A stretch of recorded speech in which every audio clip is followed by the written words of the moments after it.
జగన్మోహన్ రెడ్డి ఈ సైకో నా కొడుకు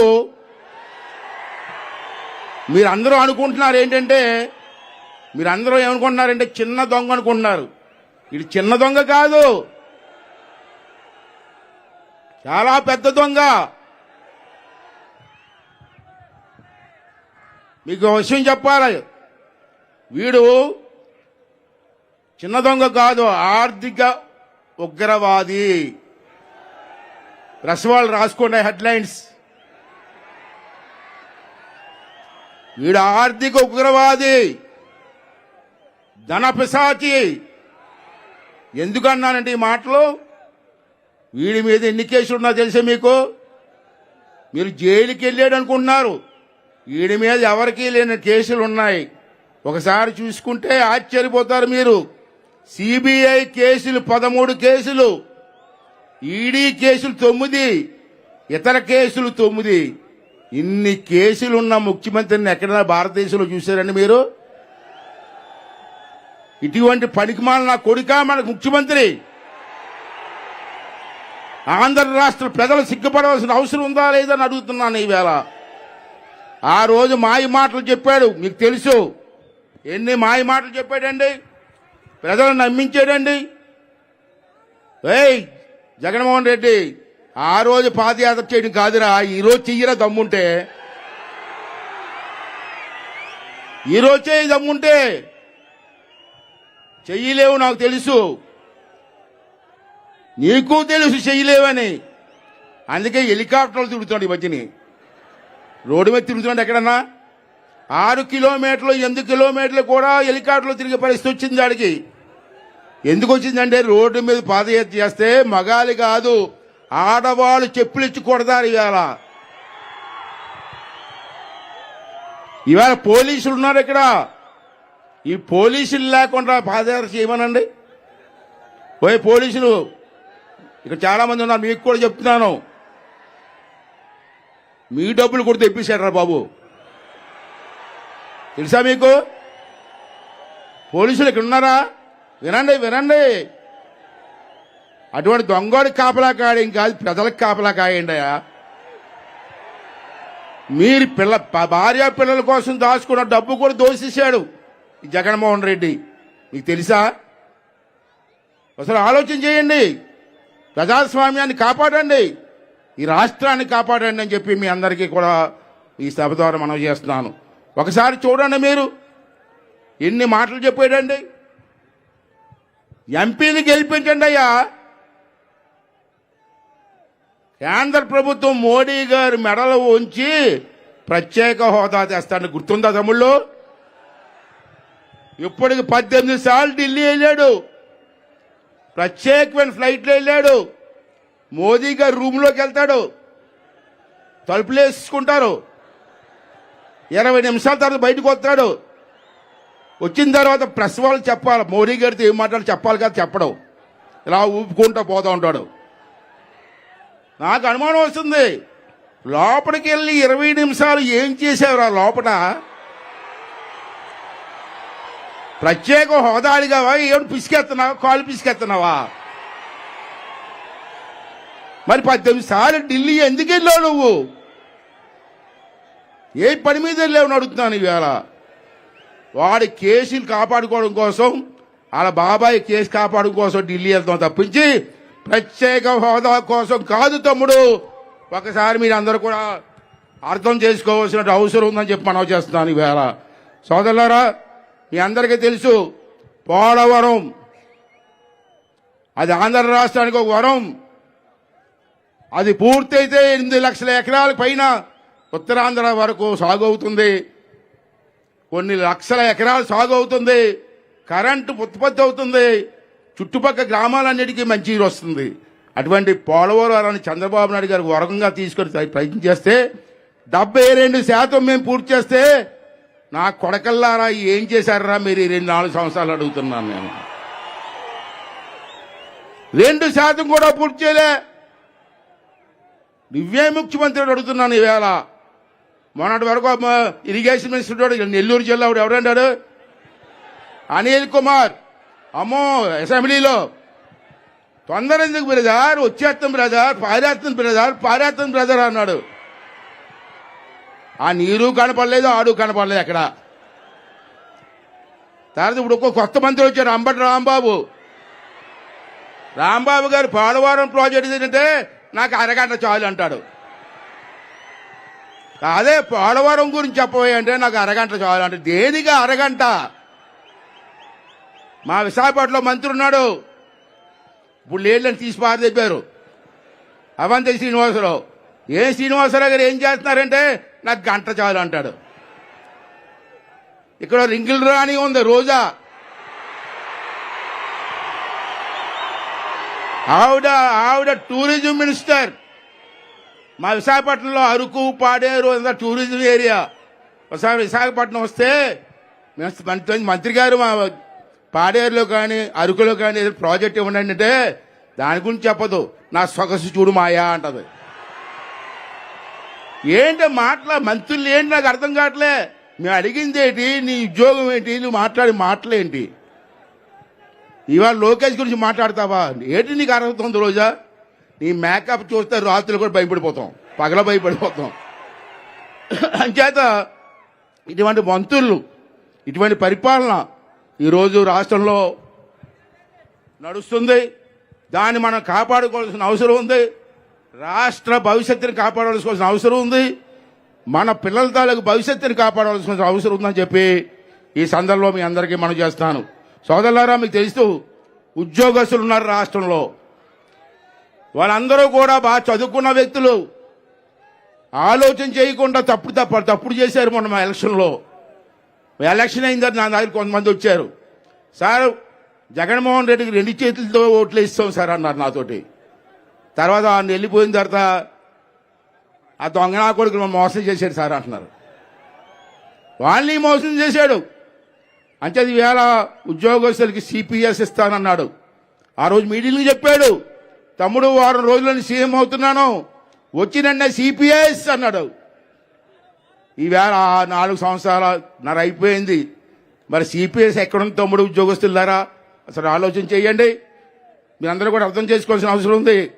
ప్రతి జనవరిలో కూడా కుర్రవాళ్ళకు ఉద్యోగాలు ఇస్తాడు.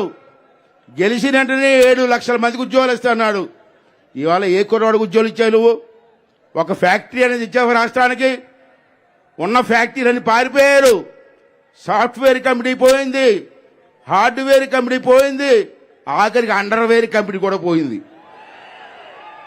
అండర్వేర్ కంపెనీ అంటే అర్థమైంది మీకు? ఏ కంపెనీ అది? వీడి ప్రతాపం అది. వీడికి తెలుగు రాదు, ఇంగ్లీషు రాదు, హిందీ రాదు. వీడు ముఖ్యమంత్రి మనకి.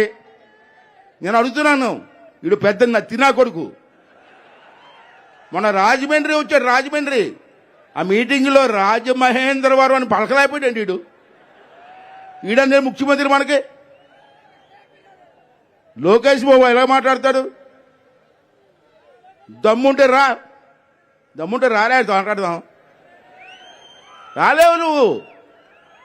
ఎంతసేపు వెనకాత తాగుబోతున్నా కొడుకుల్ని, ఆ గుడిసెట్టి నానిగాడిని, ఇక్కడ ఉన్నాను ఎమ్మెల్యే అని వెనకాల తప్పించి నువ్వు చేసింది ఏముంది ఇక్కడ చెప్పండి ఒకసారి. ఇవన్నీ కూడా ఒకసారి అర్థం చేసుకోవాల్సింది. ఒక విషయం చెప్పాలా, టైం లేదు. మీరందరూ కూడా లోకేష్ బాబు గారి స్పీచ్ కోసం ఎదురు చూస్తారు నాకు తెలుసు. ఒక రెండు విషయాలు సోదరులారా, మీ నాయకులు అందరూ గమనించవలసింది. మీ ఎలక్షన్ ముందు ఆ దుర్మార్గుడు మాట ఇచ్చాడు పెన్షన్ గురించి. అసలు రాష్ట్రంలో పెన్షన్ పెట్టింది నందమూరి తారక రామారావు గారు. మీ అందరూ తెలుసా? ఆ రోజుల్లో 30 రూపాయలు అంత ఇచ్చారు. అది అలా పెరుక్కుంటూ చంద్రబాబు నాయుడు గారు 2,000 రూపాయలు చేశారు. మొన్న ఎలక్షన్లో చంద్రబాబు నాయుడు గారు మేము అంతా అన్నాం, మాకు ఓటేసి గెలిపిస్తే 3,000 ఇస్తా ఉన్నాం. ఆ దుర్మార్గుడు కూడా 3,000 రూపాయలు ఇస్తారంటే మా మాట నమ్మకుండా ఆ దుర్మార్గుడు మన నాట ఓటేశారు. సోదరులారా, నేను ఒకటి అడుగుతున్నాను, మిమ్మల్ని ఎప్పుడైనా ఆలోచించారా? గెలిచిన దగ్గర నుంచి 3,000 ఇచ్చాడా లేదా? మరి అక్కడ ఎంత మోసం జరిగింది చూసారా? ఎప్పుడైనా ఆలోచించారా? గెలిచిన మొదటి నెల నుంచి కూడా 3,000 ఇవ్వాలి కదా. అలాగే ఇవ్వకుండా మొదటి సంవత్సరం 3,250 ఇచ్చాడు. సారీ 2,250 ఇచ్చాడు. రెండో సంవత్సరం ఇవ్వలేదు. మూడో సంవత్సరం మళ్ళీ 250 రూపాయలు పెంచాడు. మళ్ళీ నాలుగో సంవత్సరం అలా చేసుకుంటూ వచ్చి అలా తగ్గించుకుంటూ రావడం వల్ల ఒక్కొక్కరికి ఎంత నష్టం జరిగిందో మీరు ఎవరన్నా ఆలోచించారా? ఎప్పుడన్నా లెక్కేశారా? మీరు మీ నాయకులు కానీ ప్రజలు కానీ ఆలోచించారా? లేదు. అలా తగ్గించుకుంటూ రావడం వల్ల ఒక్కొక్కడికి 26,450 రూపాయలు బొక్క పెట్టాడు. మీరు ఇంటికి వెళ్ళి చూసుకుని ఆలోచించండి. ఇవాళ ముసలి వాళ్ళని, భర్త చచ్చిపోయిన ఆడవాళ్ళని మోసం చేసే దుర్మార్గు నా కొడుకు జగన్మోహన్ రెడ్డి. అటువంటి వాడిని ఏం చేయాలి మనం? తరిమి కొట్టాలా వద్దా ఒకసారి ఆలోచన చేయవలసినటువంటి అవసరం ఉంది. ఇంకో విషయం బాబు, రెండు విషయాలు ఏంటంటే, మా ఇంట్లో అమ్మాయి పెళ్ళి అయితే పెళ్లి కుదిరింది, పెళ్లి చేయాలి కదా. డబ్బుల్లో ఏం చేస్తాం మనం? ఆస్తి అమ్ముకుంటాం, లేదా బ్యాంకులో అప్పు తీసుకొచ్చి పెళ్లి చేస్తాం. కానీ దుర్మార్గ నా కొడుకు ఎంత తెలివి తక్కువ నా కొడుకు అంటే, తెలివి తక్కువ కూడా కాదు, అధిక తెలివితేటలు. బ్రాందీ షాపుల మీద అప్పు తెచ్చేసాడు నా కొడుకు. బ్రాందీ షాపులు లేకుండా చేస్తానని ఎలక్షన్లో మాట ఇచ్చి బ్రాందీ షాపుల మీద ఎంత తెచ్చేసాడు మీకు? 8,300 కోట్లు అప్పు తెచ్చాడు బ్రాందీ షాపుల మీద.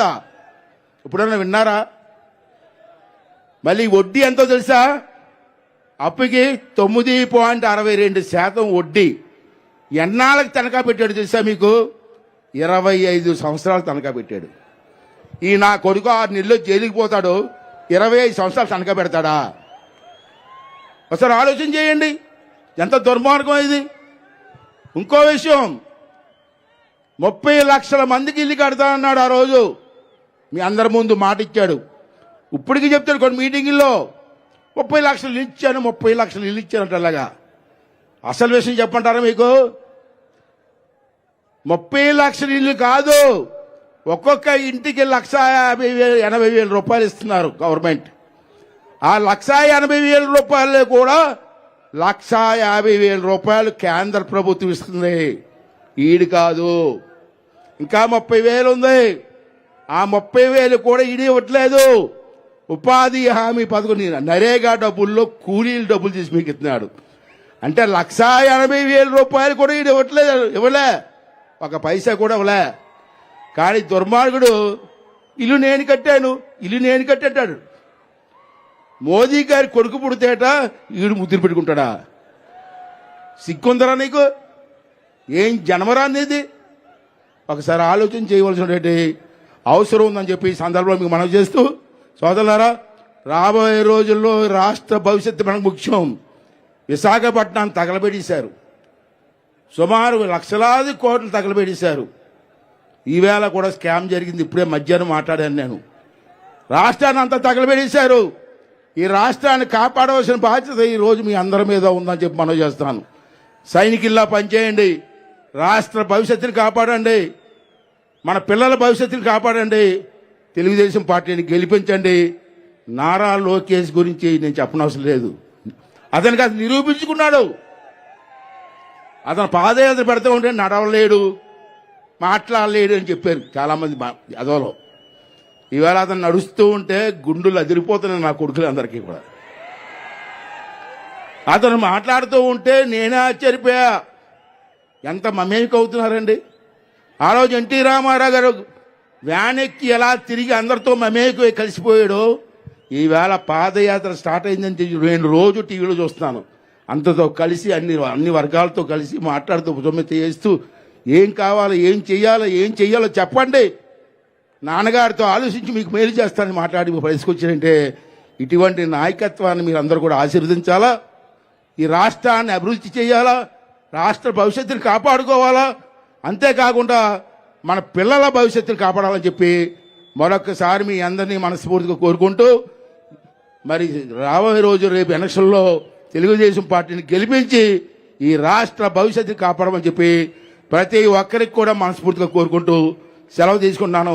థ్యాంక్ యూ వెరీ మచ్ అండి.